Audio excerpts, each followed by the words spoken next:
ನಾವು ಕೊಡ್ಲಿಕ್ಕೆ ಆಗೋದಿಲ್ಲ. ನಾವು ಕೂಡ ಕ್ರೀಡಾಪಟುಗಳು. ಅವರು ನಮ್ಮನ್ನು ಅಗಲಿದ್ದರೂ ಕೂಡ ನಿಮ್ಮನ್ನು ಇವತ್ತು ಕೂಡ ನೆನಪಿಸ್ಕೊಳ್ತಾ ಇದೆ ಅನ್ನತಕ್ಕಂಥದ್ದನ್ನು ನಮ್ಮ ಪಡುಬಿದ್ರಿಯಲ್ಲಿ ಇರ್ತಕ್ಕಂಥ ಕ್ರಿಕೆಟಿನ ಏನು ಇವತ್ತು ಮುನ್ನಡೆಸಿಕೊಂಡು ಹೋಗ್ತಾ ಇದ್ದಾರೆ ಅವರು ತೋರಿಸಿಕೊಟ್ಟಿರ್ತಕ್ಕಂಥದ್ದಕ್ಕೆ ಮೊದಲಿಗೆ ತಮಗೆ ಅಭಿನಂದನೆಯನ್ನು ಸಲ್ಲಿಸ್ತಾ ಇದ್ದೇನೆ ಮಿತ್ರರೇ. ಯಾರು ಕೂಡ ಈ ಒಂದು ಪ್ರಪಂಚದಲ್ಲಿ ಶಾಶ್ವತ ಅಲ್ಲ, ಬಟ್ ಅನಿವಾರ್ಯ ಪರಿಸ್ಥಿತಿ ಏನಿರ್ತದೆ ನಮಗೆ ಗೊತ್ತಿಲ್ಲ, ಅದು ದೈವ ಇಚ್ಛೆ.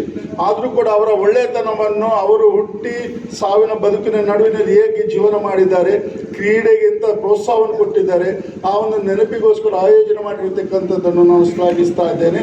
ಅದೇ ರೀತಿ ಅವರಿಗೆ ಶ್ರದ್ಧಾಂಜಲಿಯನ್ನು ಕೂಡ ಅರ್ಪಿಸಿದ್ರ ಮುಖೇನ ಈ ಒಂದು ಕ್ರೀಡಾಕೂಟ ಆಯೋಜನೆ ಮಾಡಿರತಕ್ಕಂಥದ್ದು, ಅದರಲ್ಲಿ ಭಾಗವಹಿಸ್ತಕ್ಕಂಥವರು ಕ್ರೀಡಾ ಸ್ಫೂರ್ತಿಯನ್ನು ಯಾವ ರೀತಿ ಜನತೆಗೆ ತೋರಿಸಿಕೊಟ್ಟಿದ್ರಿ, ಯಾವ ರೀತಿ ಈ ಒಂದು ಮೈದಾನದಲ್ಲಿ ಕ್ರಿಕೆಟನ್ನು ಆಡಿ ತೋರಿಸ್ಬೋದು ಎನ್ನುವಂಥದ್ದಕ್ಕೆ ಬೇರೆ ಬೆಸ್ಟ್ ಎಕ್ಸಾಮ್. ಯಾಕಂದರೆ ಫ್ರೆಂಡ್ಸ್ ಕ್ರಿಕೆಟರ್ಸಲ್ಲಿ ಇದ್ಕೊಂಡು ಕೂಡ ನಾವು ಕೂಡ ಕರೀದು ಅಪ್ಪ ಎನ್ನತಕ್ಕಂಥದ್ದು.